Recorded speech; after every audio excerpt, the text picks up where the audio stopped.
કૃષ્ણ અર્જુનને સમજાવતા હતા કે અર્જુન, કોઈ પણ માણસ કર્મ કરે, જેવી નીતિથી કર્મ કરે એવું એને ફળ મળે.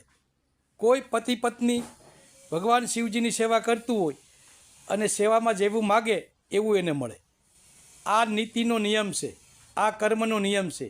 એટલે હંમેશા કોઈ પણ કાર્ય કરો એ સમજી વિચારીને કરો કે હું આ કરી શકીશ, આની અંદર ટકી શકીશ, એ પ્રમાણે જ કર્મ કરો. નકર તમારે 84 લાખ યુનિની અંદર ભટકવું જ પડે. મનુષ્ય દેહ ભગવાને એ માટે આપણને આપ્યો સારું કર્મ કરવા માટે. અને સારું કર્મ કરો એટલે માનવ સેવા કરો, પશુ પક્ષીની સેવા કરો, પતિ પત્નીની સેવા કરે અને પત્ની પતિની સેવા કરે. આ ધર્મ છે. પોતાની પત્નીની કમાઈ કોઈ પણ પતિ ખાતો હોય એ નુગરોશ, એ ગુરુ ભૂખી છે નહીં. ગુરુ સરસ જ્ઞાન આપે, સારું જ્ઞાન આપે, એ ધર્મ. જય શ્રી રામ.